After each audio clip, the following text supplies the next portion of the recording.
Bonjour à tous, bienvenue à l'émission Soyez rusés. Aujourd'hui, on va revaloriser le meuble d'une participante. En fait, j'ai fait un appel à tous sur ma page Facebook. On a eu plusieurs candidatures. Merci d'ailleurs d'avoir répondu. Et la personne qui a été sélectionnée va venir nous présenter son meuble qu'on va revaloriser de A à Z. Donc, on va pouvoir suivre les étapes de la transformation.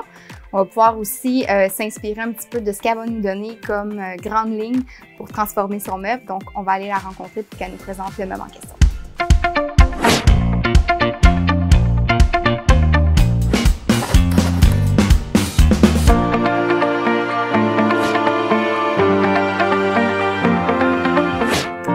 Avec Gabrielle aujourd'hui qui a apporté son meuble qui a été sélectionné pour revaloriser le meuble pharmacie qu'on a ici. Donc, on va regarder un petit peu le projet, les idées que tu avais pour ce meuble-là. Donc, ça va être vraiment transformé. Là, il y a besoin d'amour. Oui, vraiment. On va se le dire. C'est un meuble que, si je me souviens, je pense que tu l'avais pris même ici, dans les meubles seconde main. Oui, ça fait déjà quelques mois. Ça fait un petit bout. Puis, est-ce que tu avais quelque chose en tête quand tu l'as acheté? Avais-tu l'intention de le changer? Ça va aller dans ma salle de lavage bureau. OK. Puis j'ai plusieurs petites huiles essentielles que je voulais ranger. OK. Parce qu'il y a une tablette, si je me trompe pas. Plusieurs tablettes. OK, parfait. Ouais. Super. Donc, ça va être vraiment un meuble de rangement. Puis au niveau dans la pièce, est-ce qu'il y a un style en particulier, des couleurs? Ça ressemble à quoi? C'est vert émeraude, je dirais. OK. Assez foncé. C'est sûr, il faut que ça fitte avec le vert. Mais sinon, j'avais pas vraiment de... Est-ce que c'est une pièce qui est rustique, plus moderne? Assez rustique. OK. Ouais. Fait que ça pourrait être quand même une pièce qui est un peu vieillot. Oui, ben j'aime ça quand même quand on voit du bois. OK. C'est une pharmacie qui est en bois, fait que ça, il n'y aurait oui. pas de problème pour garder le bois. Fait que ça va quand même me donner des bonnes lignes. Puis c'est vraiment sur un mur vert. Est-ce qu'on veut quand même que... Il sera pas sur un mur vert. OK. Mais dans la pièce, il y a du vert. Dans la pièce, il y a du vert blanc. Blanc, OK, parfait. Parce que des fois, ça peut détonner, en fait, soit qu'on veut que le meuble ressorte sur le meuble, fait qu'on va vraiment essayer d'aller chercher une couleur qui est contrastante, ou des fois, on veut que ça se confonde un peu plus. Donc, il est sur un mur blanc, on a du vert dans la pièce. Est-ce qu'on a du bois aussi? Il y a du bois. Il y a un bureau blanc. J'ai pas vraiment de... Non, c'est pas vrai. J'ai ma tablette. J'ai une tablette qui est en bois. Le fond, il est noir. OK. C'est vraiment du bois... il n'y a rien dessus, là. Du bois brut. Parfait. Excellent. Puis est-ce qu'il y a des choses que tu ne veux pas? Des couleurs ou des effets quelconques que pas de tu n'aimes pas? Pas de rouge, OK. Parce que on est là pour ça, faut que tu aimes ton meuble. Mais sinon, j'ai pas... C'est sûr, j'aime quand même les couleurs plus neutres. OK. Mais en même temps, je veux dire, jaune quand c'est pas trop flash, j'aime ça. Fait que je suis pas vrai. C'est bon. Mais j'aime mieux savoir pour qu'il y ait vraiment que ce soit un meuble que tu aimes. Puis on a quand même une belle base en bois avec laquelle on va pouvoir s'amuser. Fait que ça me donne quand même les grandes lignes. Moi, je pars avec ça. On va lui donner une petite cure de jeunesse. Puis on te revient avec ça. Super, merci. Donc voilà, Gabrielle m'a laissé son projet. Vraiment, là, il y a de quoi s'inspirer, il y a de quoi avoir du fun à restaurer cette belle pharmacie-là. Elle a beaucoup de vécu, mais quand même, sincèrement, j'adore ça là, quand les clients m'apportent leur meuble, qu'on peut vraiment venir s'amuser à leur donner une nouvelle vie puis à les restaurer. C'est un petit plaisir vraiment parce que ce qui est intéressant avec le surcyclage, puis même avec tout ce qui est peinture, teinture, on peut tellement s'amuser, puis il y a 1001 finis, honnêtement, qu'on peut faire. Donc, je vais un petit peu prendre le temps de visualiser tout ça, me faire une idée, puis je vais vous donner quelques conseils parce que c'est pas rare des fois que j'ai des gens qui me disent « Hey, moi, je suis pas créative, j'ai pas la vision de pouvoir imaginer un petit peu tout ça. » Un petit conseil aussi que vous pouvez faire, vous pouvez vraiment utiliser, ça reste que Pinterest, c'est un très bel outil qui sert vraiment à s'inspirer. Je ne vous cacherai pas que ça m'arrive aussi régulièrement de l'utiliser pour des fois trouver des inspirations de fini, des inspirations de style. Est-ce que je joue avec la peinture, avec le bois? Qu'est-ce que je peux faire un peu comme différentes techniques? Donc, ce que vous pouvez faire, en fait, c'est que vous pouvez prendre votre meuble en image et vous pouvez l'utiliser. Vous pouvez venir avec l'application Pinterest, venir utiliser le petit onglet caméra et vous pouvez venir intégrer votre image dans l'application. Puis par la suite, ça va vous chercher en fait toutes sortes d'items similaires ou du moins là, avec la recherche visuelle, tout ce qui pourrait ressembler. Donc ici, on va avoir peut-être des petites lattes, des inspirations de faux finis sur des lattes, sur des pharmacies, des commodes. Donc ça peut quand même des fois nous donner de l'inspiration ou des idées. Ou encore sur Pinterest, bien, c'est sûr que c'est facile de pouvoir se faire des mood boards. Là, Gabrielle a parlé un petit peu de verre, de bois, de blanc. Donc, je pourrais aussi peut-être me créer un mood board, puis des fois, ça peut nous aider à visualiser un petit peu tout ça. Donc, de se faire un petit peu un exemple avec différentes images, différentes teintes, des textures qu'on va aller chercher. Ça peut être super visuel si vous êtes quelqu'un de très visuel. Moi, j'ai besoin des fois de voir un peu ce que ça peut donner. Donc, il existe différentes plateformes, différents logiciels aussi qui peuvent vous inspirer. Donc, je vais partir un petit peu avec ces idées-là. Je vais réfléchir à tout ça. Donc, une des premières étapes, évidemment, bon, le meuble a besoin d'amour, puis il y a beaucoup de vécu, donc ça va être quand même de lui faire un bon nettoyage. C'est sûr que je vais peut-être avoir à le nettoyer 1 ou 2 fois au courant du processus, mais là, je veux vraiment enlever le plus gros. Puis ça va me permettre aussi de faire le tour de mon meuble, de l'analyser. Ici, je vois qu'il y a un petit clou qui sort, que je vais ajuster un petit peu plus tard. Donc, je vais vraiment me prendre un seau d'eau, de l'eau avec un TSP. Là, ici, j'ai le TSP de Saman, mais ça peut être n'importe quel TSP. Plus que souvent un savon, savon vaisselle ou autre, parce que souvent, il va être dégraissant. Ça peut arriver quand on a des vieux meubles, des fois qu'il va avoir, peu importe, là, de la graisse. C'est sûr que de l'huile, c'est assez intense. Ça va peut-être prendre plusieurs nettoyages, mais quand même, on veut lui faire un très bon nettoyage. Ça se peut même que j'aille à changer mon eau là, régulièrement, surtout quand on tombe dans les vieux meubles. Donc, je vais quand même venir lui faire un bon nettoyage. Mais définitivement aussi, il va avoir besoin d'un petit sablage plus tard, mais au moins, là, je vais enlever une bonne couche au nettoyage. Je vais vous montrer aussi, vous pouvez utiliser toutes des petites spatules ou des grattoirs, là, ici, dans les craques, pour déloger la saleté. Ou même aussi à l'intérieur, je vais vous le montrer.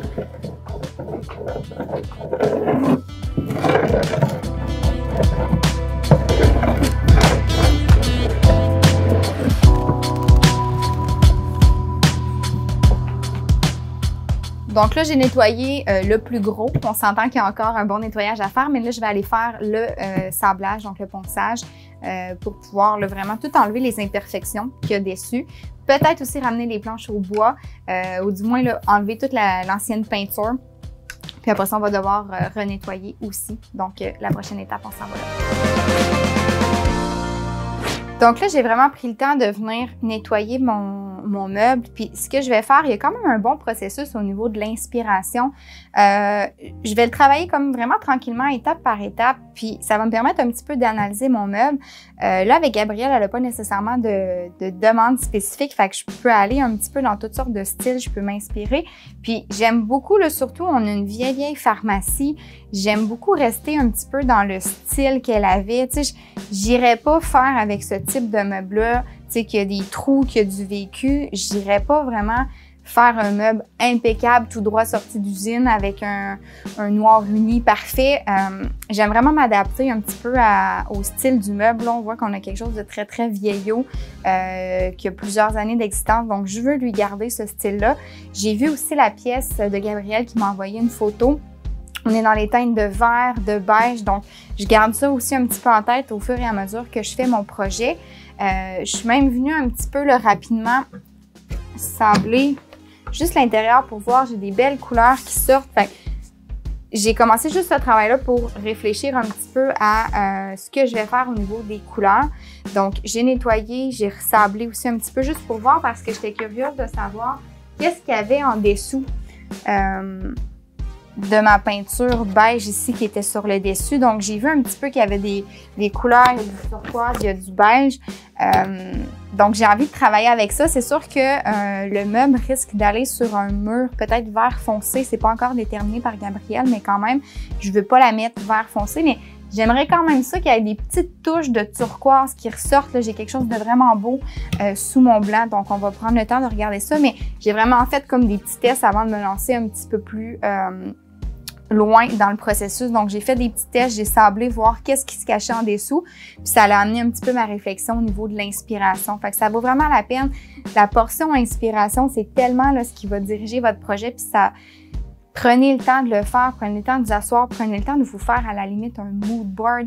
Il existe Pinterest, une excellente source d'inspiration. Allez voir ce qui se fait aussi, ce qui vous inspire, ce que vous trouvez beau, puis travailler avec ce qu'on a sous la main, le vécu du meuble. Donc, je vais aller faire le sablage, puis avant de faire le sablage aussi, je vais quand même inspecter mon meuble.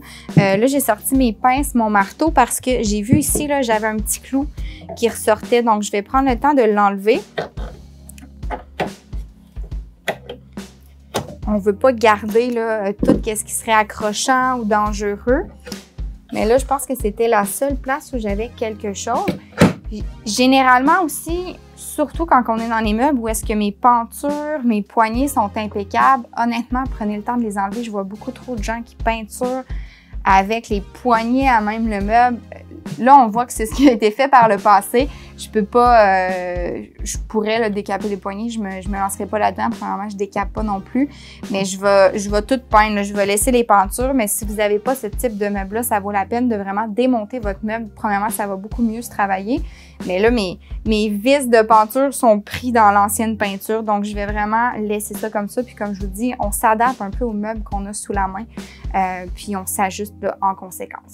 Donc la prochaine étape, c'est vraiment de venir faire le sablage complet.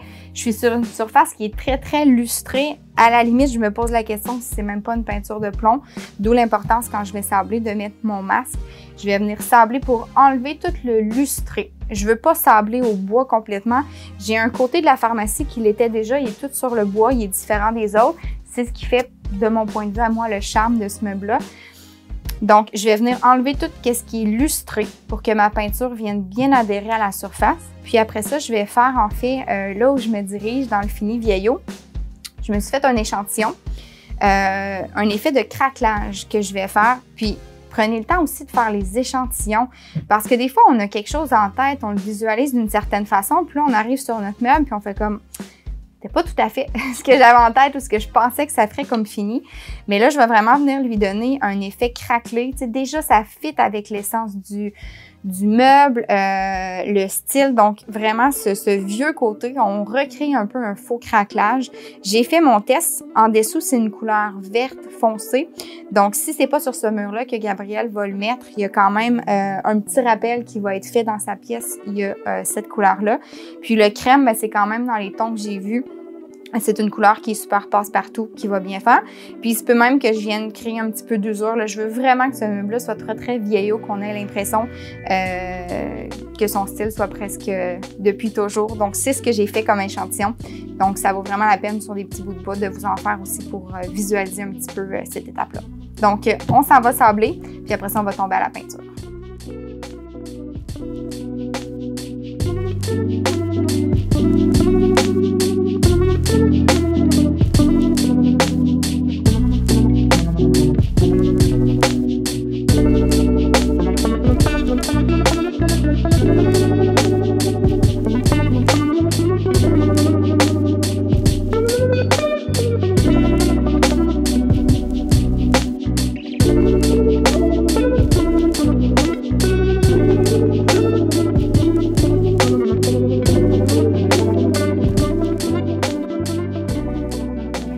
Donc, je suis vraiment venue faire le sablage complet de la pharmacie.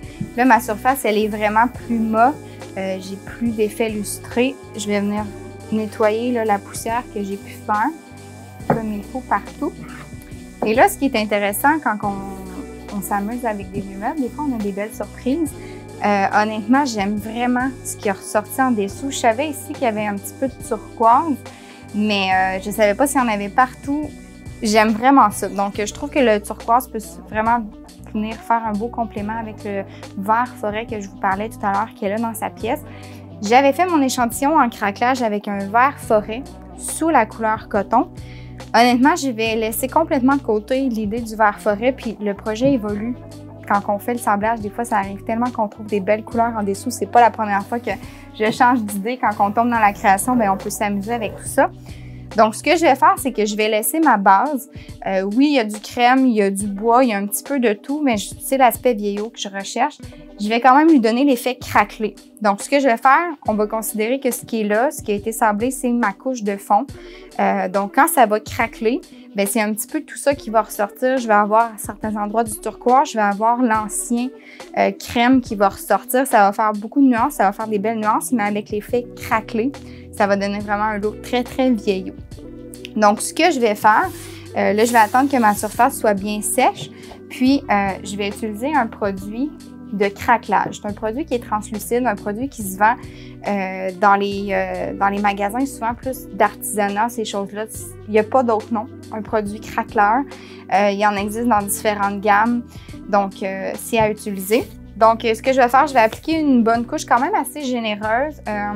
Vous regarderez, là, ça peut varier aussi d'une marque à l'autre au niveau du craqueleur, mais des fois, plus qu'on est généreux, là c'est un ou l'autre, des fois c'est à l'inverse, plus qu'on en met épais, plus que le craquelage va être grossier, et plus qu'on en met des fines couches, plus que ça va être fin. Donc, regardez vraiment les directives sur votre produit, très, très, très important.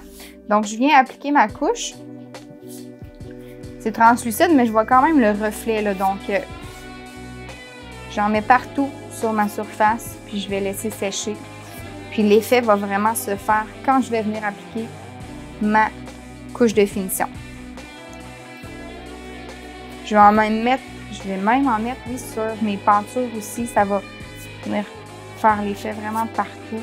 Vous allez voir, la magie va opérer à la deuxième couche. Ici, c'est un petit peu plus dur à voir. Des fois, là, c'est une étape essentielle là, si on va avoir un beau craquelage.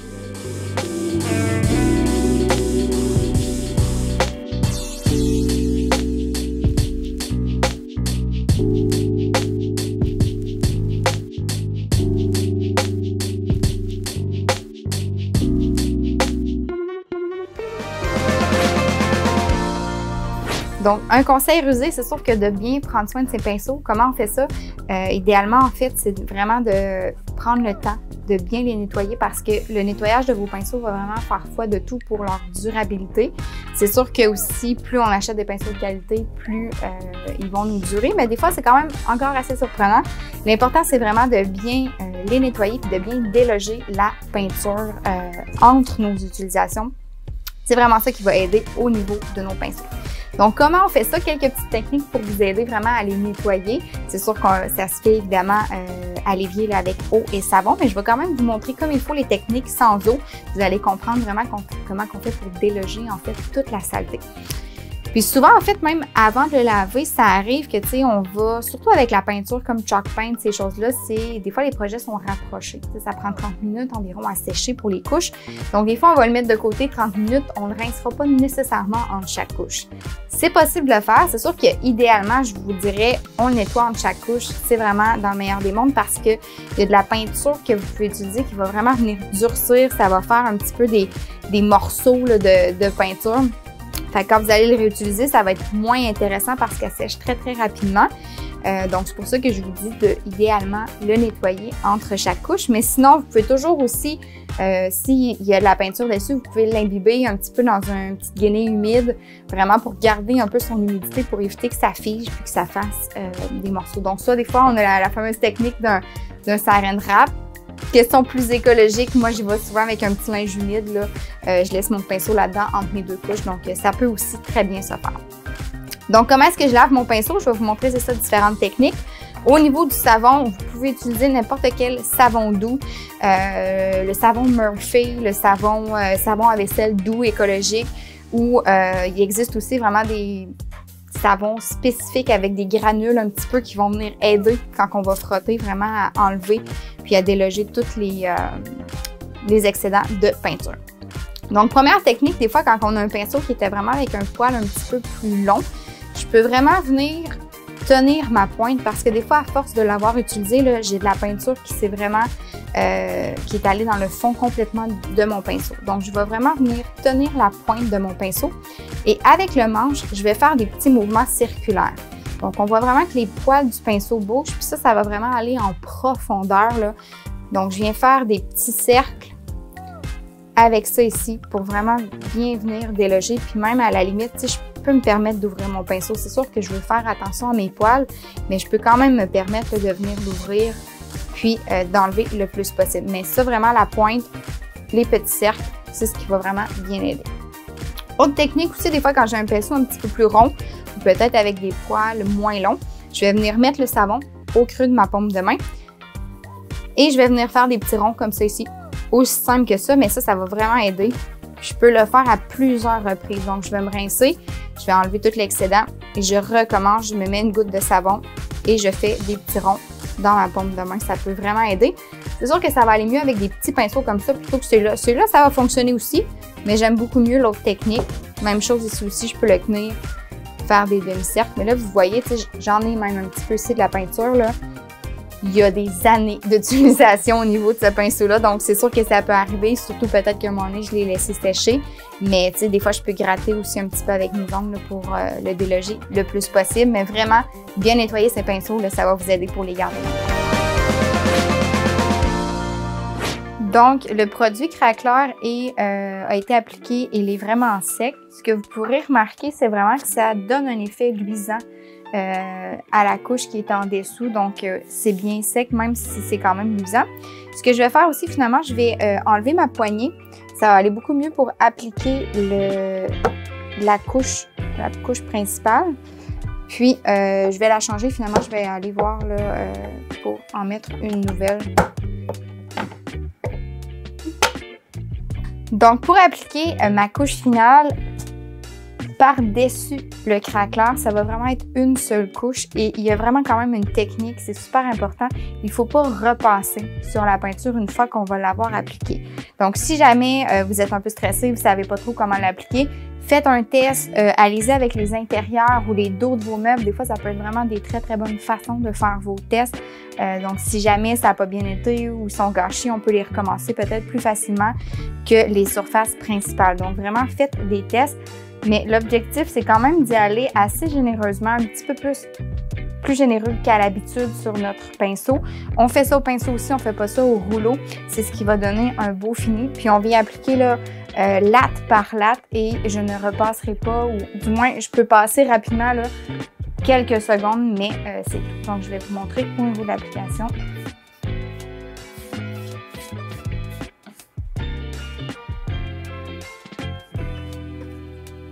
Donc, c'est sûr qu'au niveau du craquelage, là, vous allez voir quand ça va travailler, puis ça va être vraiment fini.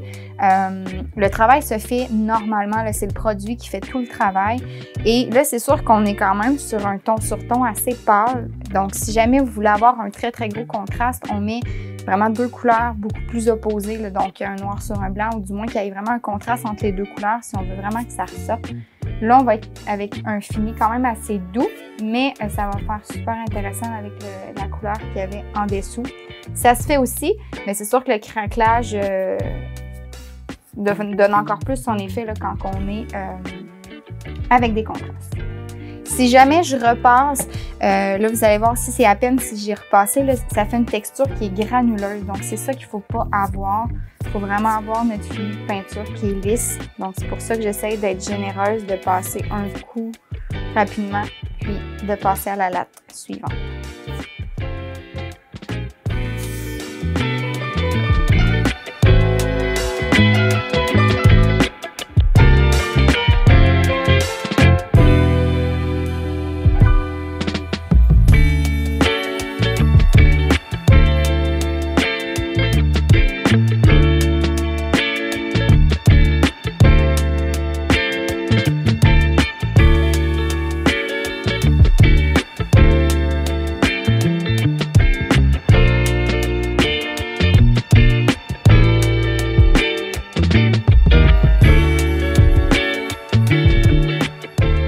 Donc, j'ai terminé d'appliquer la couche par-dessus le craqueleur.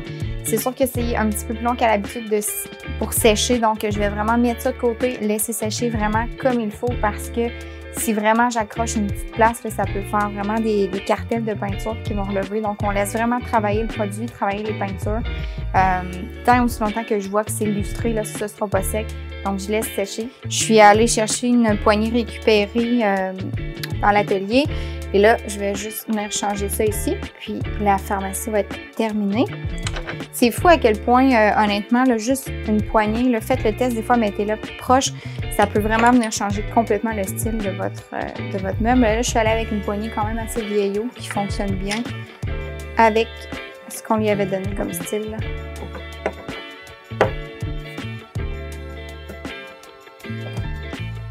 Et voilà, comme ça ici. Je vais aussi appliquer un vernis de protection, un vernis qui est translucide, là, qui va s'appliquer au pinceau. Ça va vraiment donner une protection au meuble. Puis surtout, si Gabrielle avait spécifié qu'on voulait la mettre, je pense, encore dans sa chambre de bain ou son bureau, elle hésitait. Mais au moins, ça va lui donner une protection. Puis même aussi pour l'intérieur, selon ce qu'elle va pouvoir déposer dessus, il va avoir une protection sur le meuble.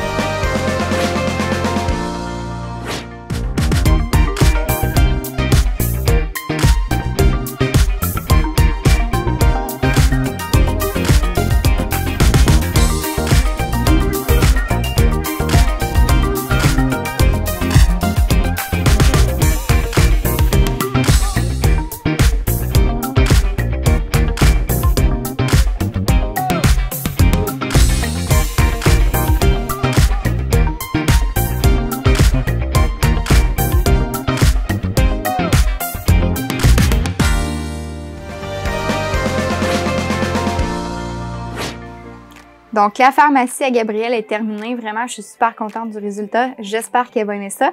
Elle va pouvoir venir chercher son meuble à l'atelier. Donc, vraiment, tout léger, tout doux, un petit craquelage, mais vraiment, on est resté dans l'essence du meuble initial. C'est ce que je voulais. On a gardé le côté vieillot. On a gardé même ses anciennes couches, son ancien vécu. Ça, j'adore quand je peux faire ça avec les meubles. C'est vraiment super. Donc, même l'intérieur, là, on a vraiment tout le craquelage aussi qui a été réalisé. Donc, vraiment une belle pharmacie qu'elle va pouvoir utiliser. Donc, je vais aller lui dire que son meuble est prêt pour qu'elle puisse venir chercher ça. Bien hâte de voir dans sa pièce.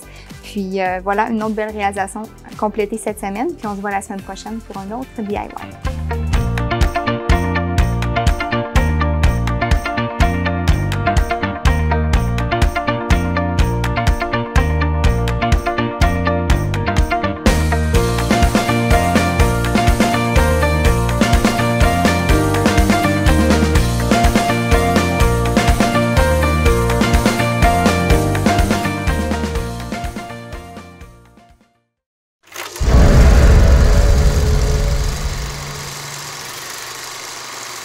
Nouveau propriétaire.